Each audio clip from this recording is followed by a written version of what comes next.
Welcome back, everyone. So thank you so much, Ty, for joining us today. I'm going to do a quick intro for you. So today, Professor Ngyuen will be talking about how Twitter gamifies communication, which is actually one of their earliest papers I've read, and it's an incredibly interesting paper. So I'm really excited that you guys will be learning more about it and to be able to interact with Professor Ngyuen about this. So Professor Ngyuen is professor of philosophy at the University of Utah. They're interested in the ways in which our rationality and agency are socially embedded, about how our ways of thinking and deciding are conditioned by features of social organization, community, technology, and art practices. They're also interested in the structures and nature of interdependencies we have with one another, and with our artifacts, practices, and institutions. In the past, Professor Ngyuen has written about the philosophy of games and a wide range of topics in social epistemology, including echo chambers and the gamification of Twitter. Professor Ngyuen has really done a lot of really groundbreaking and interesting work on all of these areas, and we're so excited to have them here sharing their research with us today. Hey. Would you like to start your presentation? Yep. Hey, everyone. Can you hear me all right? Sweet. All right. I'm going to share my screen. Sorry, folks. I realize that I'm having a kind of, you're going to see this in a slightly janky way because I don't fully understand AirMeet, this platform, and when I tried to go full screen, like, I lose all access to the rest of you. So here I am in this slightly weird way of looking at things. So I've been thinking a lot about two things. Half of my life is in social epistemology, and there I'm trying to figure out things like how social media changes communication, how different communications platforms change the way we interact with each other. And the other side of me works in aesthetics, specifically on the aesthetics of games. And those two fused in trying to understand for me the specific appeal of Twitter. So as I was finishing up this paper, by the way, something happened to me. I'm on Twitter, and I didn't want to be, but I decided I needed to be on Twitter if I was going to research Twitter. And I post mostly professional, philosophical stuff. And I posted the stupidest joke, and it went wildly viral, like absurdly viral. People told me that it was showing up on Reddit. And it is an idiotic joke about what my kid said one morning. And one of the things I found was, after this happened, like, my experience of Twitter shifted, and I just craved that experience again. I craved, like, the explosion of points and that rush and that feeling. And I'm really worried that this is starting to shape our motivations. So this is what I want to think about: how the gamification of Twitter changes our motivations. So here's the basic idea. Twitter gamifies communications by providing points for discourse, and that can change our motivations for communicating. So here's one thing to think. The suggestion here is that Twitter isn't just a bare platform that transparently sends messages to each other, that it's preloaded with a tempting set of motivations and asks us to take on this set of motivations. So in the background, I think a big thought is a lot of people think that games are great, and so the gamification of ordinary life should be great. So Jane McGonigal famously thinks that gamification, taking ordinary acts like education and work and putting points and levels on them, improves boredom and the grind of life by making us more motivated and more invested. So here's my response. Gamifying things increases our motivations by simplifying the target. And if you actually understand what makes real games great, you'll see why gamification is terrible, and you'll see why Twitter is actually really dangerous. So the outcome of this is going to be my claim that Twitter is a bad game, and I want to be really clear what this means. I'm not saying it's unenjoyable. Twitter is a fun game. It's super fun. It's super exciting. My worry is that when you play it for fun, it's bad for us, it's bad for society, it's bad for governance, it's bad for democracy. Right? So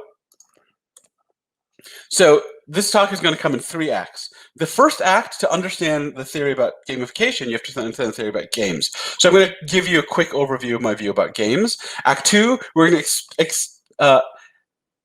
going to use this to apply to Twitter and talk about why the gamification of Twitter is bad. And then Act 3 will be a brief philosophical coda about what it means for, like, you know, our souls and our mental freedom that this is happening. All right. So Act 1, why games are great. So this will seem like a bit of a tangent. We'll get back. Hopefully it'll make sense in the end. So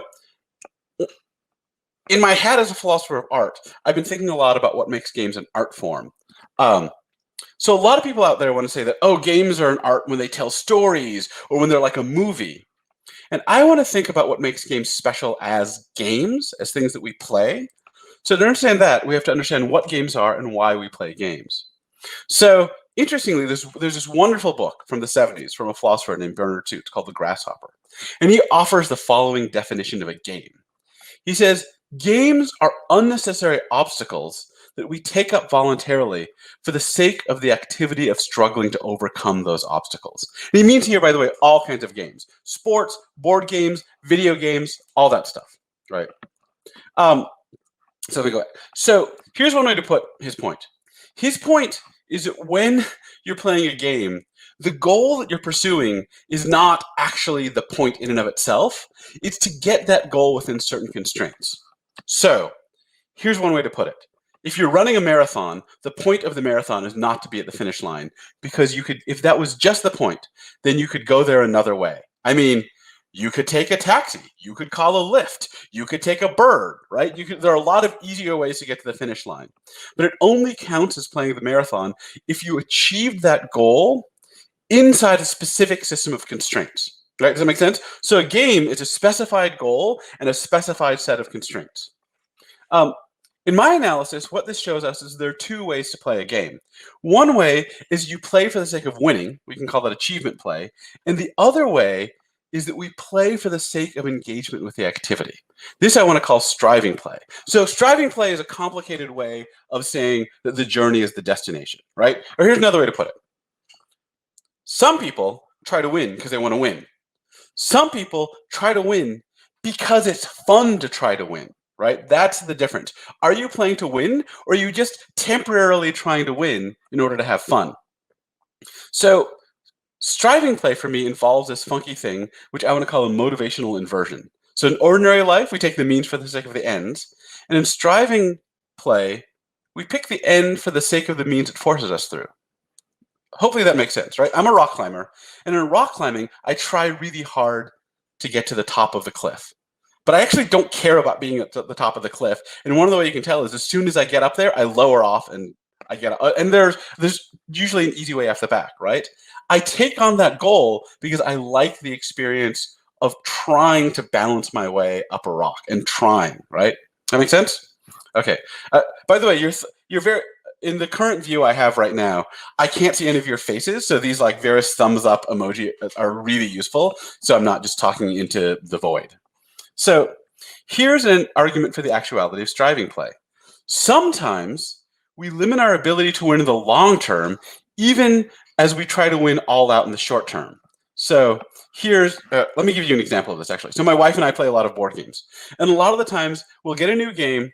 So she's really good at a certain kind of game. If it involves geometric manipulation or like geometric tactics, she's way ahead of me. Honestly, I'll win if the game involves lying, manipulation, deceit, and social conniving. And sometimes we can find a game that we're perfectly balanced at, right? And we love to play. We play really hard. And then something will happen. So I'll be insomniac. It'll be late at night, and I'll be reading. I'll be online, and I'll find like a strategy guide for this game. And I know exactly what will happen if I read the strategy guide. If I read the strategy guide, I will start to win. My wife will never read strategy guides, right? If I was an achievement player, see if this makes sense. If I was an achievement player, there's only one rational thing to do. If the point of my playing games is to win, then I should read that strategy guide and win. But I know that if I do that, the game will turn boring. Because right now it's a delicious struggle, but if I read the strategy guide, suddenly winning will be easy. So I don't read the strategy guide, and I think that's perfectly rational. And the only way to explain that is that I'm a striving player, right? That I'm taking on the goal of winning, not because I care about winning, but temporarily, right? Does that make sense? Temporarily for the joy of the struggle. So I'll actually put off winning.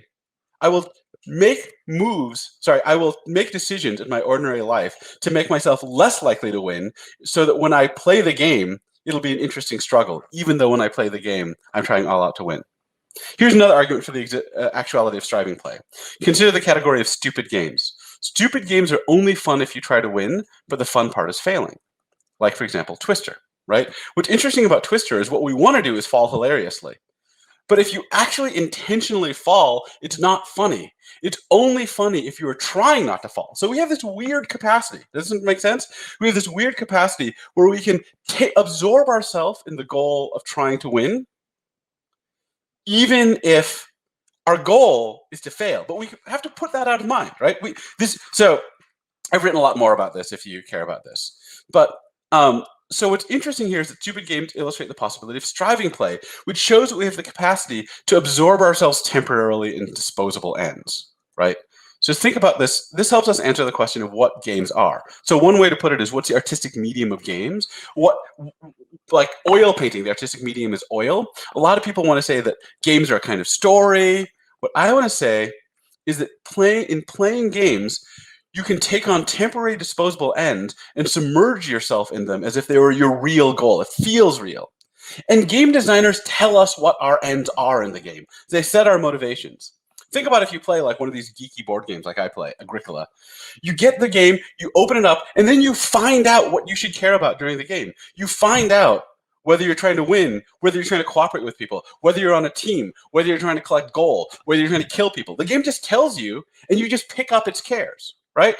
So the game designer designates the values and goals of the in-game agency, the abilities of the in-game agent, and the environment that the in-game agent operates within. Here's another way to put it as a slogan. The game designer designs a practical agent and their practical environment. Or the game designer works in the artistic medium of agency. Or if you want to boil down to the TED Talk version, games are the art of agency.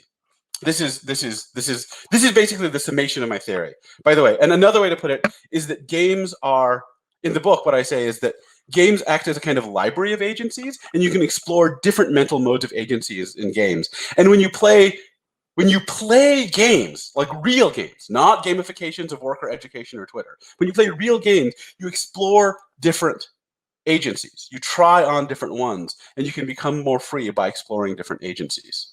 So here's what I want to take with us going forward. So we have an ability that I want to call agential fluidity. We can enter an engineered environment and temporarily take on a specified goal and absorb ourselves in that alternative agency where you devote yourself to the pursuit of that goal. And what it makes particularly clear is an artificial system that specifies rules and scoring systems makes it easiest for us to exercise our agential fluidity. In other words, what games shows us is that we're really good at somebody out there being like, hey, here's some points, and us being like, I'm going to care about that, whatever you specify. And one thing I should say, looking forward, is I think this is great when the games are temporary and well-bounded, when you step into them and step back from them, right? They're not great when the games are pervasive and inescapable, like grades, Twitter, capitalism. Sorry. God. So, why play games? So this is one more thing I want to say. One of the many reasons you want to play games, I think, is in the games you momentarily get to simplify what you value. So for the sake of having a focused experience where your values are simple. So here's another way to put it. Values in life are fucking hard. There's a billion things you care about. It's hard to balance them. It's hard to figure out whether you're succeeding in them. Like, I'm trying to be a parent. Yesterday I go upstairs and my 4-year-old has taken off all his clothes and is like using crayon on the wall to draw a story. Have I succeeded at parenting? Have I failed? How do I know?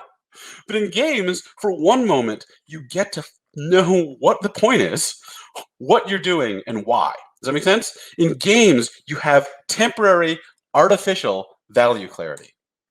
So you get to know there are points. The game specifies for you. And here's the distinctive danger of games. So players might export an expectation of value clarity to outside the game and be drawn to systems and institutions, professions that offer a semblance of value clarity. Or to put in a slogan from my book, I'm not worried about games making serial killers. I'm worried about them making Wall Street bankers, if that makes sense. So by the way, all of this is a summary of this book that's out, Games Agency is Art. Most of it is a love song about games, and the finale is a worry about gamification that I'm going to expand on right now. So let me take a sip of coffee. Games are good. The gamification of Twitter.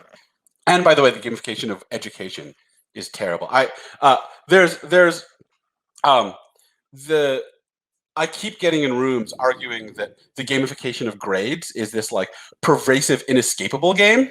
So one of the points I try to make is that in games, when you use specific rules and constraints, but you play a lot of different games, this is like yoga, right? You stretch your agency into different postures. When an institution or system or technology around you is pushing one game pervasively on you in an inescapable way, like gamifying grades, then that's like the world asking you to stay in one yoga posture forever, right? Movement across different supplied positions through strictures and rules is great. Being stuck in one thing is terrible.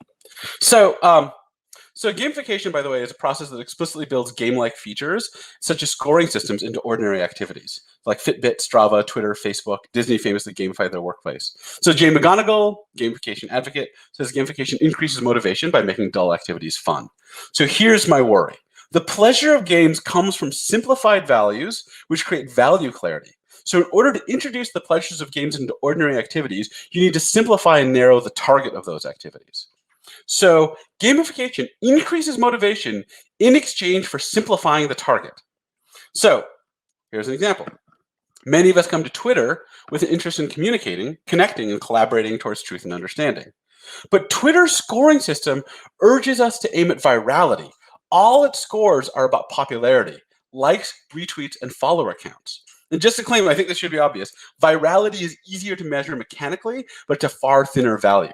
Virality is not the same as the complete values possible in human communication. So one way to put the problem, games are appealing because the values are artificially clear. To gamify ordinary life, you need to bring that clarity to ordinary activities. To do that, you need to change and simplify the target. And P.S., let me point out, you need to monotonize the target. You need to make the target the same. An interesting, fun thing about games is we all aim for the same thing. In normal communication, we come to communication with plural values. But if we're captured by Twitter, then that's going to compress our values into the same value, right? Instead of a rich plurality of interest in communication, you can have a bunch of people all aimed at virality, insofar as they take on the game's scores and motivation. P.S. My claim here is not that when you play Twitter, this automatically happens. It's that Twitter's making you an offer. It's offering you these scores. And if you take them on as a motivation, you get value clarity and you get that extra excitement. But you pay this price. So in games, changing your goals temporarily towards something simple is okay because they're secluded from ordinary life. In gamification, you change the goals in ordinary activity in a way that's embedded with pervasive activity. Twitter changes the goals for communication and public discourse. So objection. That's the basic argument. So let's consider some objections. So some people want to say, but aren't Twitter likes a decent proxy for good communication? If people hit like whenever they like what you said, then isn't that a decent proxy for all the values of communication? First reason, no. It is a hyper-simplified proxy. Here are some ways to think about it. First, Twitter captures positive first impressions, but not long-term impacts. This is super simple. This just has to do with the interface. You read the tweet, and it's there, and you click like. And literally, if it takes you a week or two thinking about the tweet to really be, oh, whoa, that was interesting, you will almost never click like because the tweet is not in front of you. In fact, I thought I hated this tweet, and then I thought about it for like a week, and I was like, oh, that's great. And I went back to like the tweet, and I couldn't fucking find it, right? So, and we know what we tend to like immediately is things that we already agree with, played simply, and so there are things that like dig at our craws and make us weird and think about it. Those won't get likes just because of the way the user interface captures likes. Reason 2. Twitter emphasizes the total number of likes rather than any deep and profound communicative connection. So here I'm drawing from this great piece. This is from actually a friend of mine, a philosopher of art named Matt Stroll. And it's a piece on the blog Aesthetics for Birds called Against Rotten Tomatoes. And he has this argument that Rotten Tomatoes is destroying film reception. And his argument is this. Rotten Tomatoes turns a complex opinion to a binary score and aggregates that flattened score. So what Rotten Tomatoes does is it looks at every critic and decides whether it's positive or negative, and it aggregates the positives and negatives. But that removes a huge amount of information. So great art is often divisive. So here's I'll be honest. This post I first heard during a we were drunk at a bar. Whatever. You don't need to know the details. So here's his point. Great art is often divisive. If you look at a movie that's like really great, what you'll often find is half the critics hate it, and half the critics are like, "Oh my God, this is so amazing! This is rapturous!" Like that's a lot of data. But Rotten Tomatoes, that movie, where half the critics think it's the most amazing thing ever, shows up as 50%. That's a failure on Rotten Tomatoes. On the other hand, a movie in which every critic is like, "That's kind of good," if every critic is like just a tiny bit above lukewarm, just a tiny bit positive, that shows up as 100% on Rotten Tomatoes. So Rotten Tomatoes, does this make sense? Rotten Tomatoes tends to suppress complex information about the richness of experience and tends to emphasize things that are aggregate a little bit positive. So the way he puts it is, what it tends to get is things that kind of weakly appeal a little bit to everyone rather than anything that's gutsy or difficult. So as you can see, like Harry Potter, Part 2, 96%. So Twitter makes salient the number of positive reactions while de-emphasizing the quality of reaction, right? Same thing, right? So here's something really important. I sometimes in a classroom will say something and I realize 5% of the people in that classroom will be moved deeply by it. It'll be like, a quote from Schopenhauer or something. And then 95% will miss it. But if I know that 5% it really hit them, it's worth it. But Twitter removes that information. So if a ton of people vaguely like it for a second, that'll show up as a high score. If a small number of people are incredibly moved by it and it changes their life, that shows up as barely a score at all, right? Last thing. Twitter diminishes the plurality of values for which we communicate. So it makes, insofar as people who are on Twitter are drawn to the motivational system, instead of having different values, they have the same value. It aims them towards popularity. So, and this is because the problem is in order to work as a gamification, Twitter needs to offer you points in a mechanically measurable way. So it's hard to measure connection, empathy, and understanding, but it's easy to measure short-term popularity. This is, by the way, the same point elsewhere I put it this way. Here are things that Fitbit can't measure. It can't measure how happy an exercise makes you. It can't measure how aesthetically rich it is. The fact that this trail run was beautiful, and it doesn't measure any of that shit. What it measures is how many steps you take, because that's mechanically measurable. And so insofar as you're captured by the system that's pleasing because there's an external thing that automatically measures points and gives you points, as long as that part of the gamification is exciting for you, then you'll be drawn to care about things that are mechanically measurable rather than subtle. By the way, you can have an enormous amount of the social good of Twitter, the communication and the connection, without the gamification. You would just need to hide the scores. The networking capacity of Twitter is separable from the gamification of Twitter.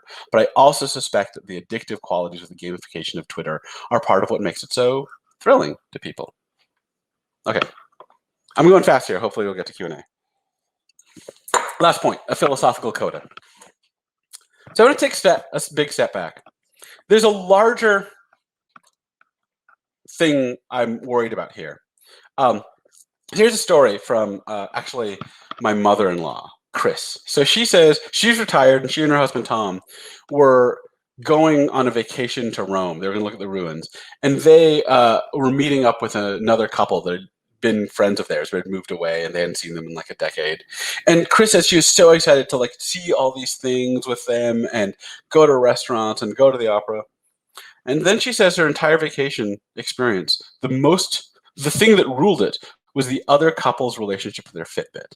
Because Chris would say things like, "Oh, I got tickets to the opera." And the other couple would be like, "I can't go to that. There's not enough steps at the opera. We got to go walking." Or Chris would be like, I made dinner reservations for us in half an hour, and they'd be like, well, we haven't met our step count.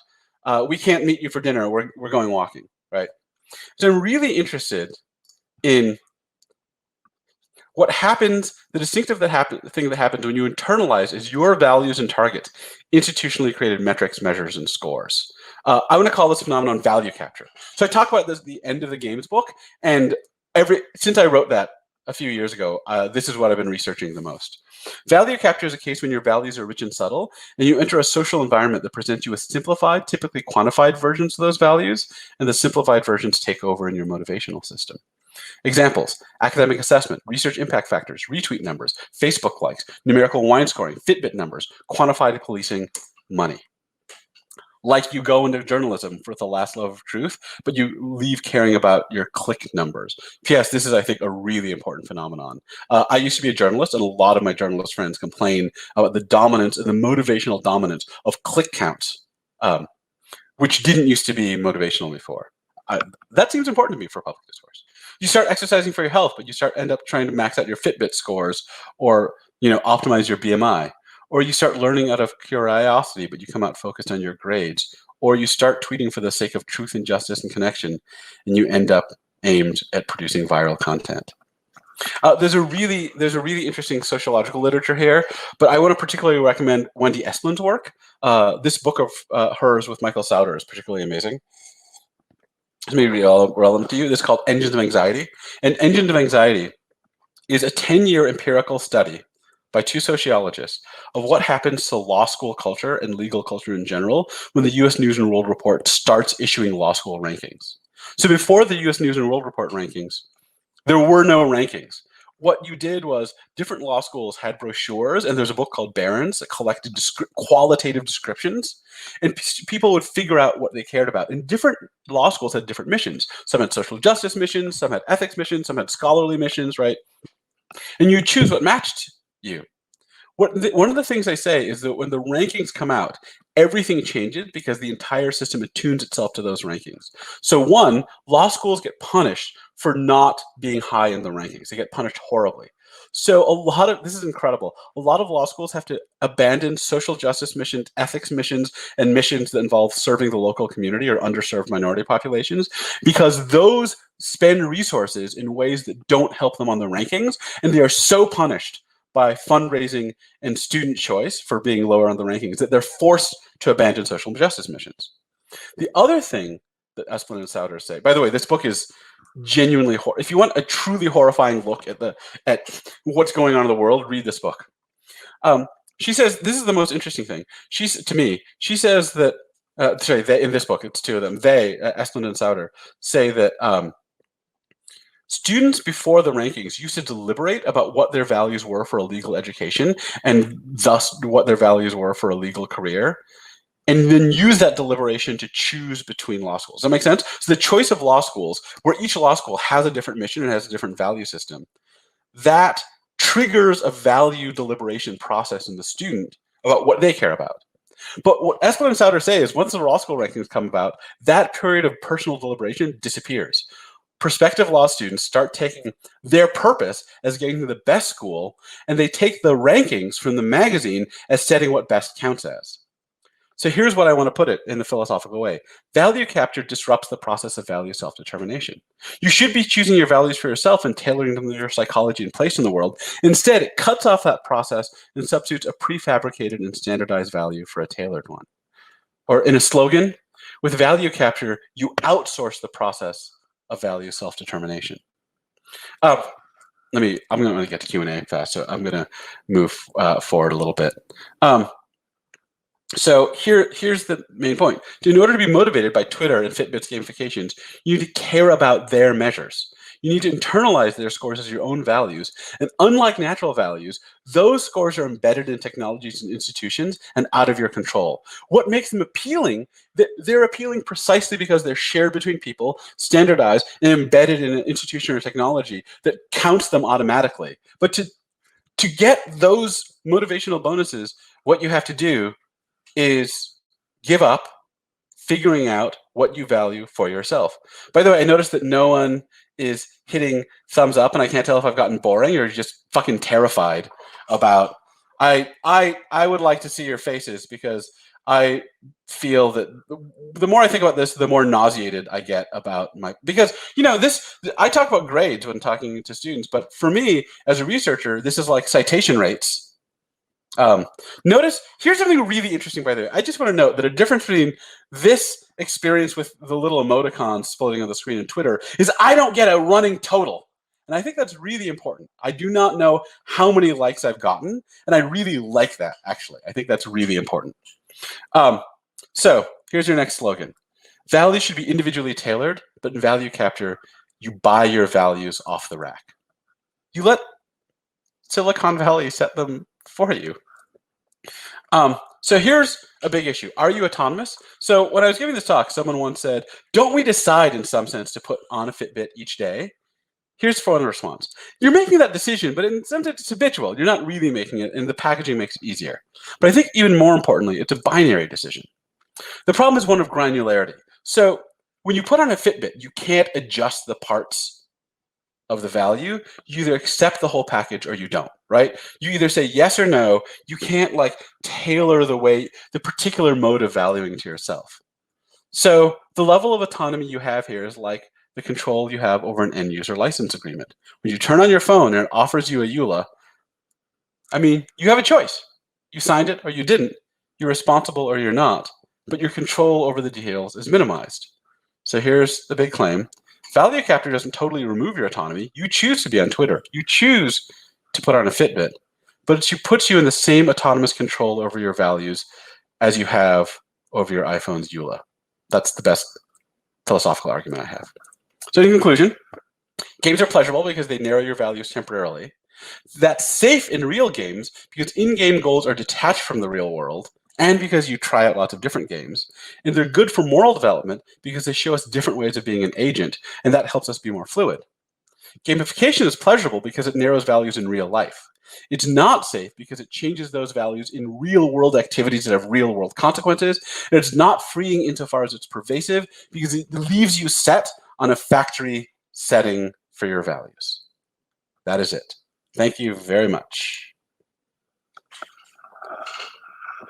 Cool. Thank you so much, T.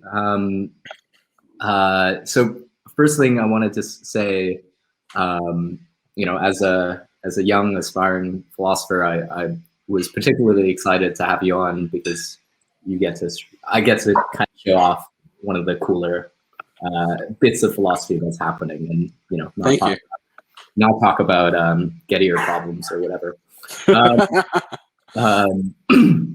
But talking about Gettier problems will get you into higher ranked philosophy journals.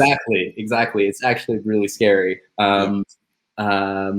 So we have some Q&A, a lot of Q&A. Awesome. AirMeet is a little bit of a weird platform. So I'm able to show people's comments and questions on stage and then invite them to come on in video. So I'll be doing that with everyone's comments, starting with Isabella's. So we'll invite and see if she wants to show up. But what Isabella said was, hi, Isabella. Isabel, sorry. You're good. Hi.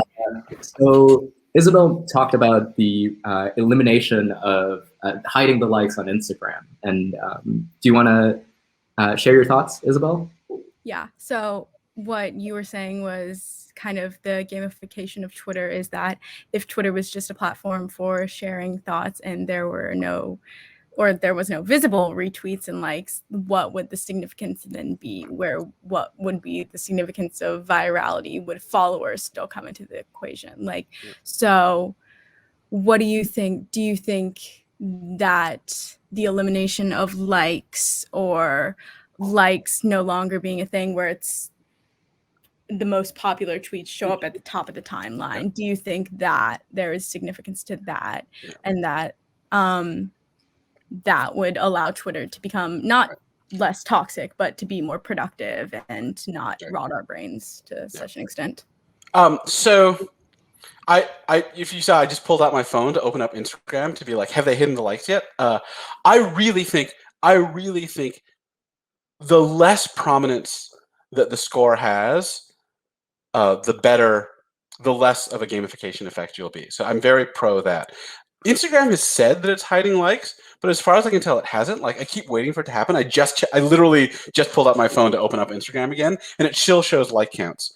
One of the things that'll be interesting is I think a lot of the platforms, as they move towards this, they might de-emphasize likes without eliminating them completely. Like, it may take you a click to see the likes, right? I think some of them have thought about like not showing you other people's how much they've been liked, but keeping the score on your own. I'm really interested in whether the platforms will be economically viable, or if getting rid of this stuff will decrease engagement to the point where, I mean, I'm really wondering whether the addictions to the platform that is central to it. But yeah, no, that is exactly my experience. So I try to be off Twitter most of the time, but one of my friends who heard this talk said there's a Chrome add-on that you can use to Twitter so that it hides all likes. And she said that when she put it on, it completely changed her experience of Twitter, and she felt like much calmer and much less but also less engaged. She spent less time on Twitter because the competition wasn't there. That's exactly what I'm hoping to see. As an educator, one of the things that I think of is, so I think GPA has a similar function, and GPA seems necessary, but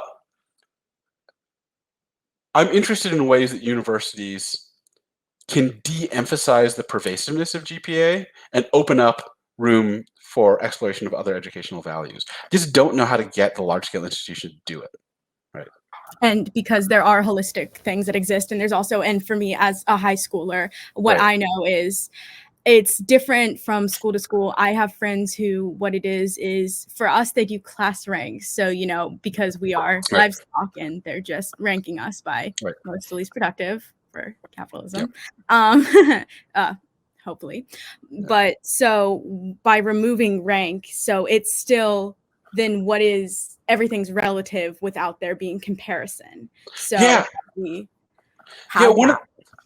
of the interesting things is, so sometimes when I talk to students about this stuff, I often say something like, you could literally have an educational environment without grades and without rankings, right? I could have a class in which students told me what they wanted out of life, and I gave them feedback based on what they wanted out of life. If one of my students wants to be a journalist, another wants to be an academic, another wants to be an activist, another one wants to be a nurse, there's no reason from my perspective, for their educational experience, that I need to provide a ranking between those students, right? The large-scale institutions, so this is a part I cut out of the talk, but let me highly recommend a book from James Scott called Seeing Like a State. And this book basically makes clear the idea that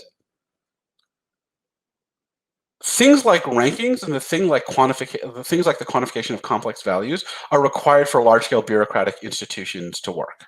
They're required, like an institution, when you're functioning at the level of a large-scale university or a national educational board, you can't deal with individual qualitative assessments of students. You don't have the time, right? Instead, you do need rankings in order to actually make objective in quote marks decisions about which students to admit to what, right? But that's an institutional level demand. And so the question is whether that institutional level demand should also trickle down to change what we want. By the way, let me just say one alarming thing, because I bet you a lot of the people in this room are socialists of some kind. If you read Scott, like me, one of the things you'll think is the problem of quantification and rankings is not a capitalist problem, it's a large-scale institution problem. So his argument, which I actually buy these days, is you should expect the same problem both in globalized capitalist markets and in centrally controlled socialisms and communisms, because the problem is large-scale organization, not the modality of large-scale organization. So this book, which I find really, as a progressive, I find very alarming, shows the same problems emerging from large-scale capitalisms and from centrally controlled communisms that have to do like production counts and make large-scale educational decisions across, right? Like, you know, Russia as a communism has these entrance exams that they use to make, right? So if this is one of the things that's really important to me is to carefully sort between the problems of large-scale organization and quantification from the problems of capitalism, because my suspicion is, I mean, this is just, but my suspicion is if you transition from a capitalism to a centrally organized communism, many of the major social problems we see will be relieved, but some might get worse. And one of the things you find is a lot of the studies of the problems of quantification, the best case studies are very non-capitalistic nonprofits, right? Large-scale bureaucratic nonprofits that have to do things like show quantified reports of success, right, on some metric. So I find that really nauseating, basically. But in short, read James Scott's Seeing Like a State and see if it fucks you up like it fucked me up. It's worth mentioning that what you just talked about centralized communist states. So in all throughout the 20th century in China, there's a system called the Dangban system, which you have a profile that follows you throughout your life. And it's basically a point-based system, which is now being converted digitally into the social crediting system. Yeah. Right. So that's a case where, I mean, the Chinese social credit system, I think, is a key case where you can see something like that kind of pervasive metrified surveillance. I don't think in this case has its origins in capitalism, right? So one background thought for all you young intellectuals: read Marx's criticism of capitalism, but also read Hayek's criticisms of communisms. And Hayek's criticisms are not the modern, like, Fox News idiotic criticisms. His criticism was specifically of the information compression problem you have when you have a centrally organized system, where you have a small number of administrators making decisions without access to high-level information for rich information from distributed localities. So Hayek was a free market capitalist because he thought that markets were better at being sensitive to local market information. The James Scott book, basically the worry is Marx's criticism of capitalism is right and Hayek's criticism of communism is right. Okay, so that's really alarming, P.S., if you believe that. So I got a couple other, we have a ton of questions in the Q&A, so I want to get to those. Isabel, I won't kick you off the stage. I'll just invite more people on. So I saw that James has a question. And we might want to get the question slightly shorter because we just have so many questions. I'll go first. Okay. Yeah. Okay. So James, would you share your own question? Yeah. What I wanted to say was, aren't the current political systems in many democratic governments around the world basically gamified as well? Because presidents, prime ministers, they all aim for approval ratings and they all aim for these sort of votes in Congress or Parliament and these numbers. And you can especially see that in the US Electoral College, where we have to aim for a clear goal of 270 points based on, and we rank every state with points. California is like 50 something, and then Wyoming might be 7. So isn't that a form of gamification as well? 100%. So basically, this paper is what I gave you is an applied version of something larger, but the basic worry is that what you should expect is that any large-scale institution to function needs simplified metrics. And insofar as simplified metrics have this gamification effect, then we should expect gamification across the board. And I think you see it in social media technologies. I think you see it in politics, exactly as you described. I think you see it in academic citation count. I think you see it in the educational system and grades. And there's a reason for this. So let me recommend I'll try to be quick, but let me recommend in the background these books: Theodore Porter's Trust in Numbers, Sally Engel-Mary's Seductions of Quantification, the Esplin book I talked about, and the Scott book I talked about. So if you read these, what you'll get is this view that, so the way Porter puts it is that qualitative knowledge is rich and nuanced, but travels badly between people of different contexts. Quantitative knowledge strips off a lot of the nuance and localized sensitivity, but it delivers an easy to understand package that can move quickly between contexts. And insofar as any large-scale institution involves quick aggregation of information from people with widely different backgrounds and contexts, they'll tend toward simplified metrics. So if you believe this stuff, and this is really the Scott view, then you should expect the gamification effect I'm talking about in any large-scale institutionalized setting, where if you buy Scott's analysis, both capitalisms and large-scale governance count as large-scale institutions that need some kind of data compression and aggregation of data. So it's a data. I mean, the thing I'm trying to push is it's a data scaling problem, not just like capitalism is one solution to the data scaling problem, but it arises in other contexts. But yes, that is exactly the worry is that the more we organize, which we need to, we can't just be. James Scott's actually an anarchist, but I'm not. The more we organize, the more, this is the essential endemic problem of large-scale organization, is the worry.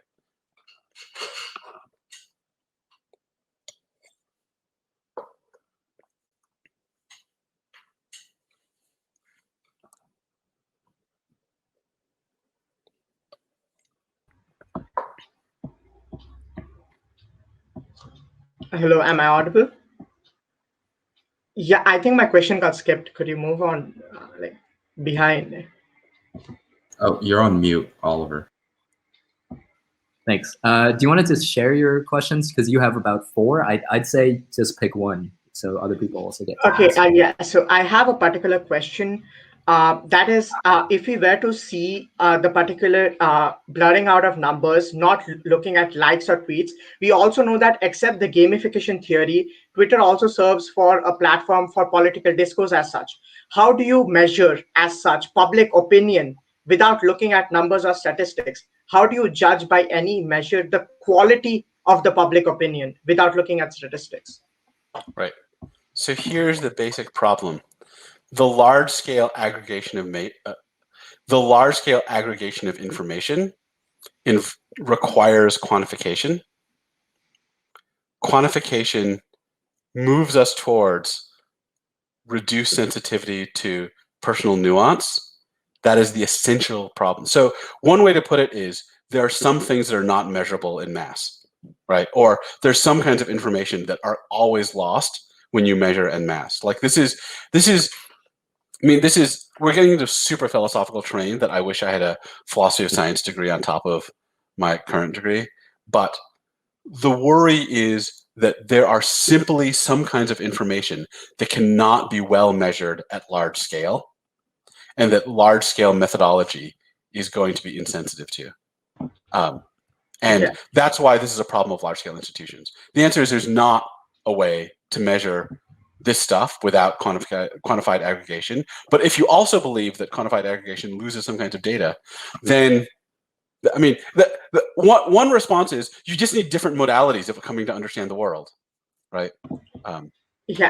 Just adding on to that particular aspect, you gave the example about how when people are applying to law schools, you apply to get into the best law schools. So something that I had a question about is every time a human interacts with another, it is to get personal benefit. As Aristotle told, man lives in society because man wants benefits from the society.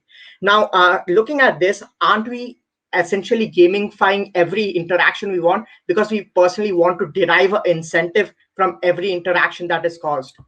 I think the view that every human being is rationally seeking their own best interests is a view that is a very impoverished view of rationality, motivation, and value, and also my friend and mentor, Elijah Milgram, read my game stuff, and he said, this gives me an explanation of why people believe modern economic theories of rationality. Like, it doesn't make sense of actual human beings, it makes sense of game players. And so the background view that we are all just striving for quantifiable incentives in our own interest is already a view that I think is one that's already been poisoned by gamification.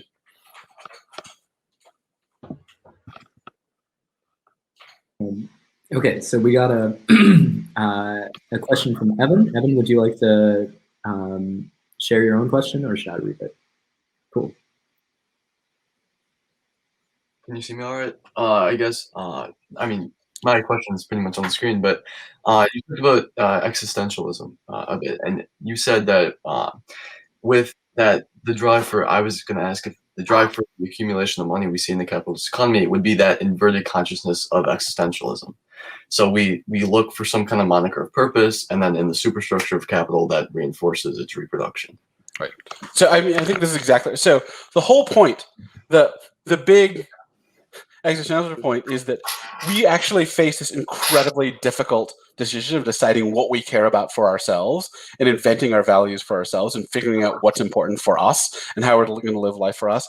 And then parts of the world offer us ready-made systems of value that other people already subscribe to. One of them is capital, right? One of them is like, well, if you buy into this, you don't have to worry about the point of your life, right? You just have to strive to make more money. But I just want to point out, there are other I'm a rock climber, and I definitely know rock climbers who have rejected the capitalist structure, but spend their entire life trying to climb the hardest rated problem they can, right?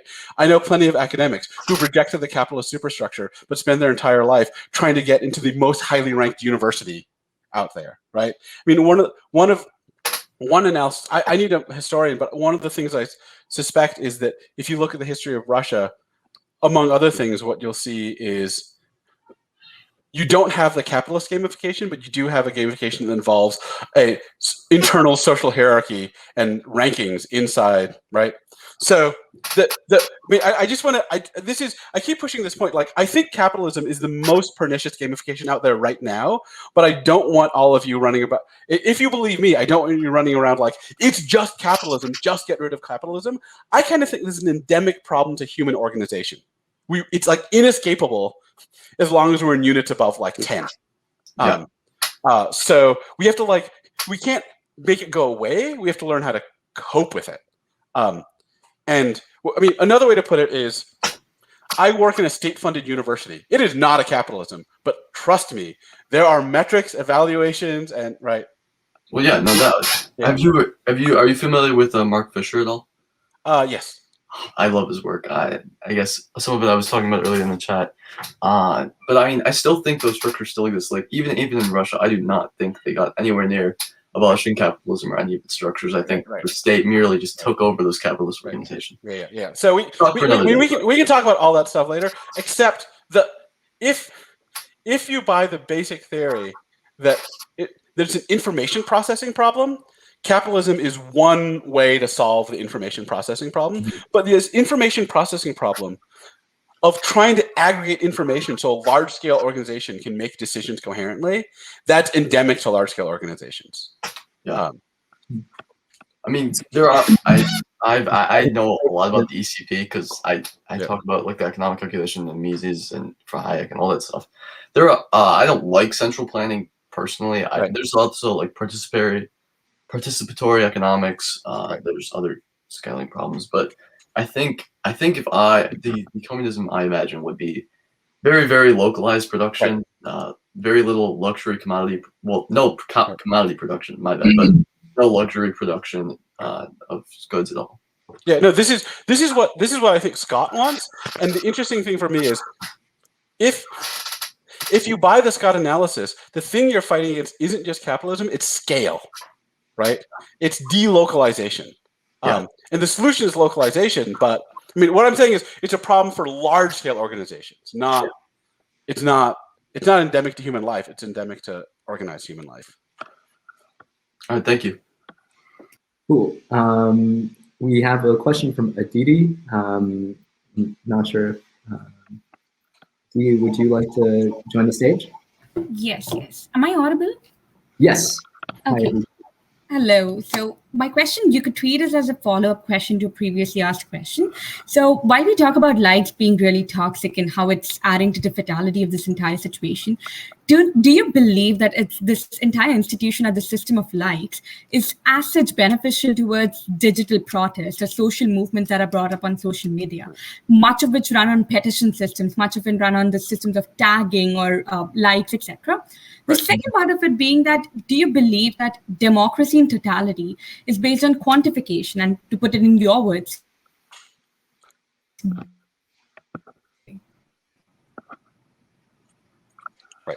All right, those are great questions. So one thing I should say, so let me give you a background thought first. So my claim here, the argument here isn't that quantification is bad per se, it's that quantification is bad specifically when you let it substitute for your motivations.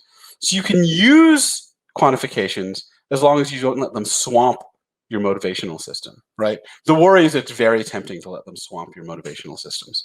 Let me just give you a grab bag of thoughts. So one of the interesting things you see is, so Sally Engle-Mary, who's an anthropologist that wrote Seductions of Quantification, she's really interested in the fact that she thinks that every social justice movement needs quantification to get functioning. So one thing she says, for example, is that every movement that's exposed lack of diversity in some corporation or institution, that's exposed massive bias, like the cudgel they need is quantification. It's like, look, only 10% of the people who work here are women, or only 5% of the people in philosophy are black. What the hell? Like, you need that clear cudgel. The problem is, she thinks that there's a difference between the clear cudgel being an information, a piece of clear information that's part of a larger system, versus treating that as the prime motivator, right? So I think the way she puts it is, there's one thing is to say, look, here's a problem. Only 5% of the people in philosophy are black. That's a major problem. Versus what she thinks happens later on, which is universities start taking increased diversity numbers as their primary target and just trying to crank up that number, right, as their main target. So that's this. So the use of the quantification and the quantification swamping your values are very different things. One way I put it is, so when you buy a Fitbit, Fitbits obviously increase motivation for exercise, and they're useful for some people. One way to put it is, a Fitbit is a piece of store-bought motivation that's strong, but pointed at a particular target that's inflexible.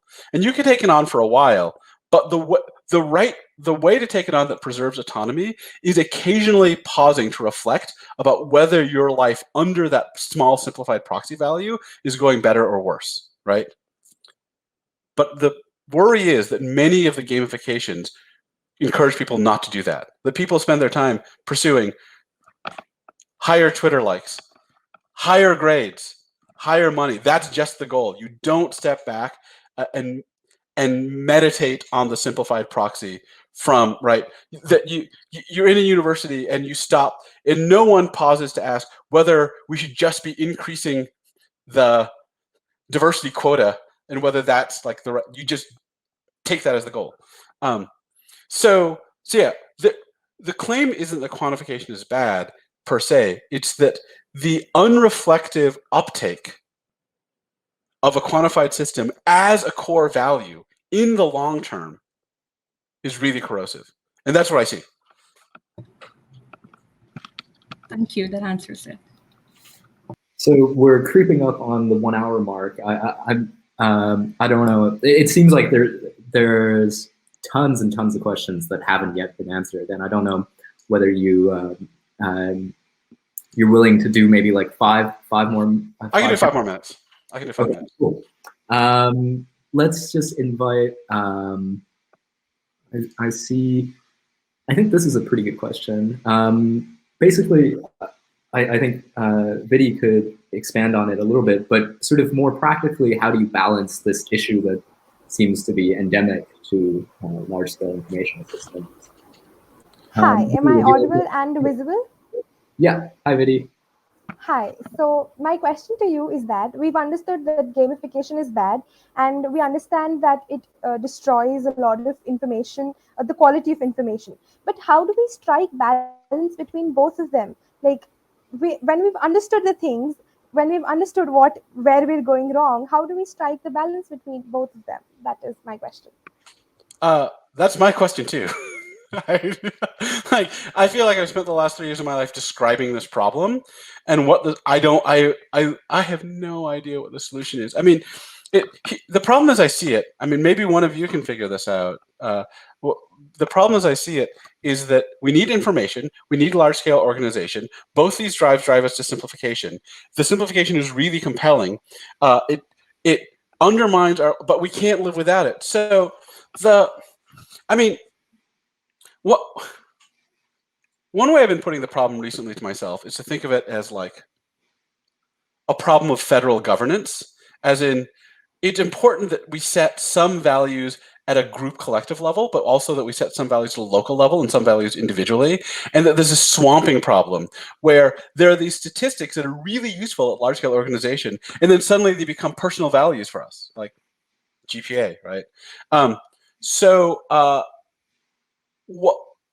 What do we, I genuinely don't know what the solution is. The part of me that is a philosopher of art, it thinks about things like aesthetics and play as like motivations that try to pull you back from being embedded in these pervasive institutional things and let you like reflect on your own values. But I mean, I don't know. I kind of think this is like one of the deep problems of our era. Like as we get better at measuring things and as the measurement gets more and more powerful, how do we like keep our individual selves from being swamped by those? And I don't know. I think this is the new I think these things this has been growing, but the pervasiveness of clear metrified evaluations is at a peak in human history, and that this is a new problem that we need to evolve a solution to. And I don't know what the solution is. Let me just tell you one quick thing that you might find interesting. Here's a parallel problem that's right next door. So there's a paper of mine that just came out 2 days ago that's close to this, and the paper is called Transparency is Surveillance, and it's about governmental and nonprofit transparency. And the claim is it's based on, a friend of mine said the title struck fear into his heart. It's based on Onar O'Neill, a philosopher, who comments that people think that trust and transparency go together, but actually she thinks that transparency undermines trust. And her argument is that transparency asks experts to explain themselves to non-experts, but experts' actual reasonings aren't understandable to non-experts. So transparency forces experts to deceive themselves, or in my argument, reason only using non-expert reasoning. So it undermines expertise. On the other hand, without transparency, you get corruption. So one way to put it is in the realm of intuition and subtle synthesis and sensitive awareness without explanation is where corruption lives, and bias lives, and sensitivity lives, and expertise lives, and transparency gets rid of all of them. And so people ask, what's the solution? And my claim is just, you can't go for full transparency and expect trust to survive. You have to realize that trust and transparency are in deep opposition and intention, and there's no way to solve for both. You have to choose where your compromise is going to be, and that really is painful. I don't have a better, there's not a good solution. There's only painful compromise. Sorry. I guess this is what humanity needs to understand, that we need to evolve ourselves and avoid extremism and establish and achieve moderation. So thank you for that. Definitely. Yeah. So on that note, I think we have to start wrapping things up. I think, when you were talking, one thing that came to my mind in terms of one way we might, as individuals at least, resist this phenomenon of value capture. I think that was the term you used. Yeah. Is maybe engage with the humanities. I think that's a pretty good thing that we can all do individually. Do some philosophy, read some literature. Sounds a little like wishy-washy, but I personally am kind of a sucker for the whole liberal arts thing. But I think a good way to close this out is Kat actually had a question of whether you could share the book recommendations that you mentioned. I'm actually, I saw that, and I'm just typing them into the chat right now because that'll be easier for people, I think.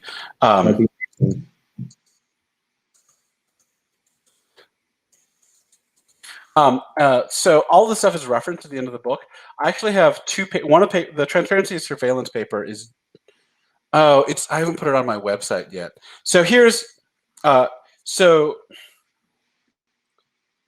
this is going to sound really artificial, but if you follow me on Twitter, I'm about to put this paper online, like probably in a week, and I'll announce it on there. I swear to you, I'm not just trying to pump up my numbers.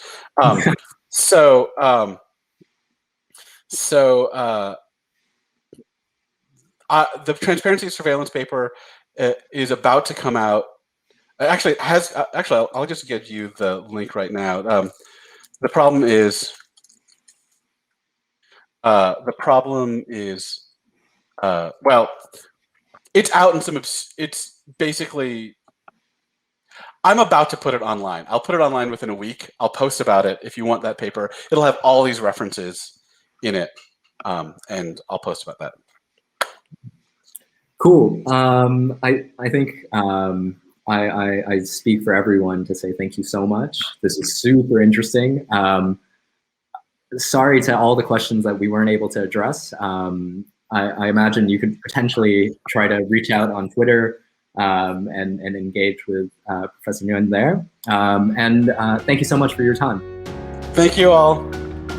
Thanks for your efforts. Save the world. We'll do it.